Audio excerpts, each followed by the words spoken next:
So you guys were one. I'm hearing a lot of you guys. You guys wanted a theme song shortened, so here we go.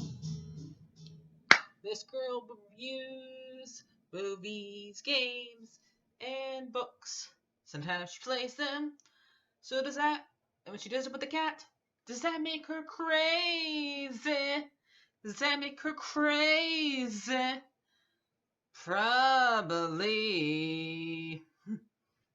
So it's shorter. There you go. Crazy Cat Lady Gamer Reviewer or Martha Butler does not own any trailers or pictures. I use them under fair use, educational, for education and entertainment purpose. Hi everybody, Martha here. So this is for Batman Long Halloween Part 2. Just got to finish watching it. Man, it, and I'm trying to still remember me reading the comic, and it is different. A lot, I mean, the person who did it, who's the holiday, is different. The way that happens. So, there's not much, you really can't talk about play by play on this one. Because we see three different holidays happen at once. We see Valentine's Day, St. Patrick's Day, and basically 3 months go by right after. So spoilers for both the comic and this part 2. I did already do part 1 review for it. So, yeah. So, we left off, Bruce just barely got started getting possessed by,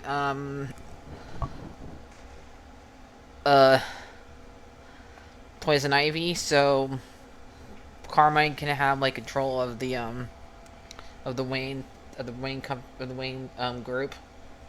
Have it settled for him. And during those times where he was staying over, Selena came and saved him and got him and Alfred from being controlled and made sure to tell the lawyers to reverse it back. And this makes him a suspect because he did not tell his statement, he really couldn't, to Gordon or any of the cops or Harvey, and he wasn't able to be Batman for those 3 months either. And so both Scarecrow and Mad Hatter both escape, and both of them worked for Carmine to keep control of the things. We end up on, and then also pretty much Holiday does keep up their work killing people on the holiday, going back and forth from the Carmine from Maroni's to the Falcons, and Sal, the person gets it killing Sal, and that makes Sal want to give up Carmine, and so he talks to Dent about it. And while this is going on, Falcone also sets up a person to attack him and his wife on 4th of July, and this is after he gets put under a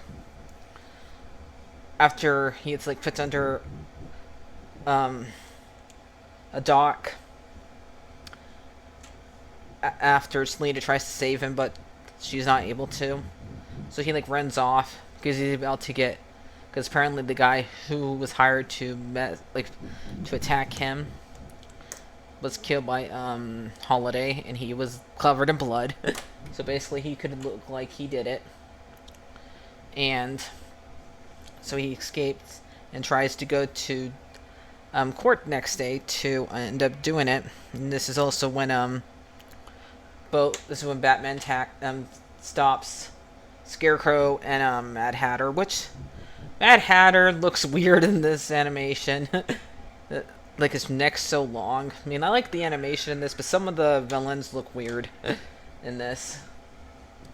So, and I did like some of the I did like the Scarecrow scares because we got to see like a couple of them. We got to see like Batman think Selina is his mom because she finds him hit by the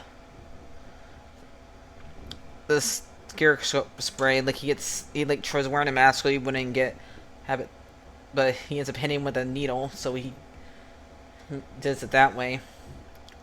And he is running in the same like alley with a different family, and it makes him remember the night, and that's why he thinks Selina is. And he ends up bringing him back. She ends up bringing him back up to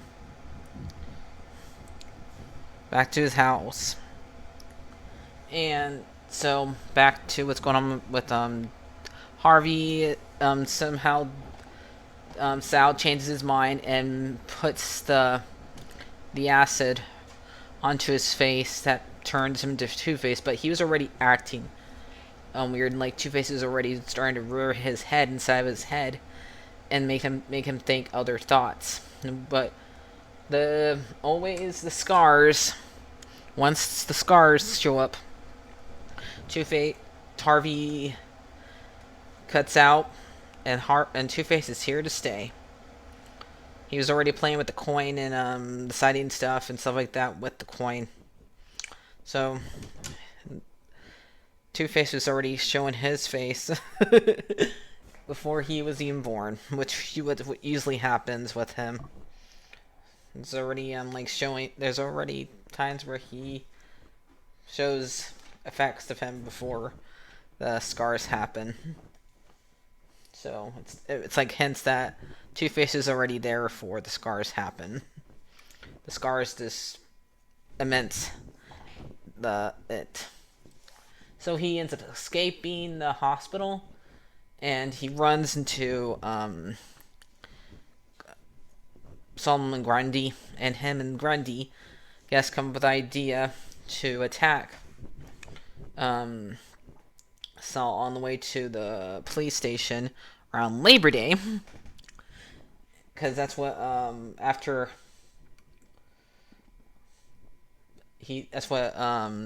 Calendar Man says to Batman, and this is where Bruce got the idea to pretend to be a guard on the way to Sal, in case Harvey decides to attack, and which he does, and he was gonna flip his coin, but looks like Holiday beat him to it and killed Saul. And so now, before this, they were thinking that Two-Face, that Harvey was Holiday because the guns were in his basement, and even the guy that was like giving Holidays the guns was even killed. I guess the person killed the one who was giving the guns to him, like clean up the mess, so nobody would question the person's giving the guns. And this is when he goes and gets the other villains: Poison Ivy, Scarecrow, Mad Hatter, and the Penguin and Joker to go and take down Carmine. And also we find out that the coin technically came from Carmine and Batman, because Carmine, someone else, after he got shot when he was younger, back before before Thomas was shot, and he treats some of his wounds like a week before it happened. He was in there again. He was in his house getting 3 or 4 shots, since he can't go to the hospital, because it'd be a lot more easier to find him at the hospital and finish the job. So they asked Thomas to treat him there. And Bruce just watching the whole entire thing. He waited for his dad to leave, but Carmine sees him after he comes back to consciousness, and him and have a little conversation about him being the next Brony and stuff like that. And he ends up giving him the coin that he gives to Two-Face, so ends up giving it to Harvey, so which is weird. That actually Carmine really did create one of his enemies. The guy who he ends up killing him. So they decided throw a party over Gotham with the Mad Hatter throwing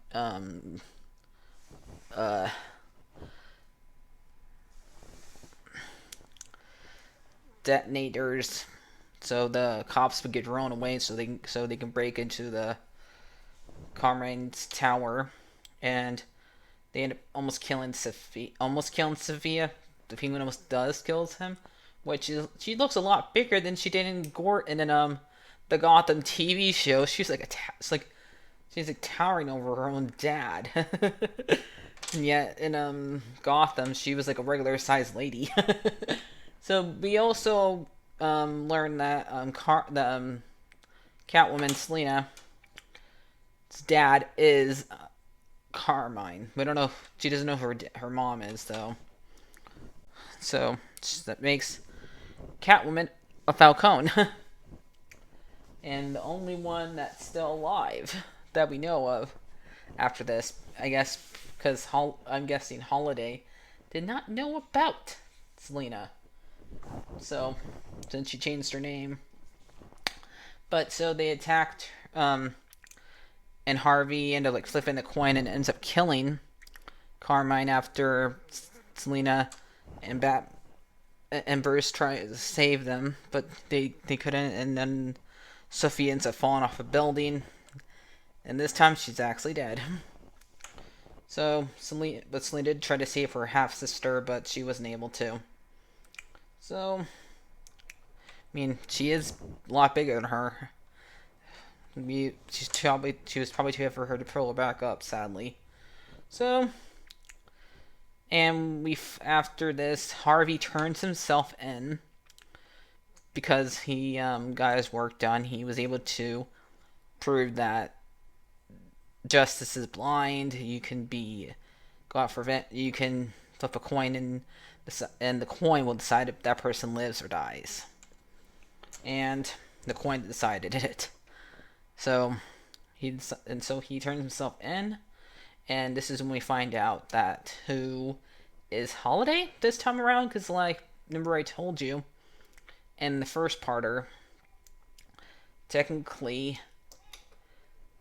remember how Roberto died in the first one, the first part. So he was the one who was supposed to be Holiday, but it was not just supposed to be him. It was supposed to be Harvey because Harvey is the one that finishes the job with killing Carmine.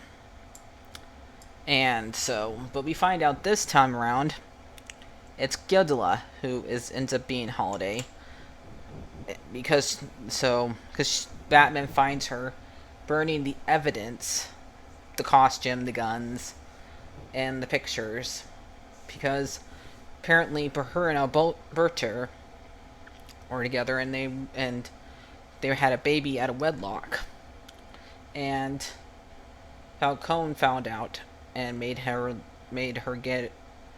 lose the baby, kill the baby, and that's why she's not able to have kids, and so she decided to kill the whole entire family.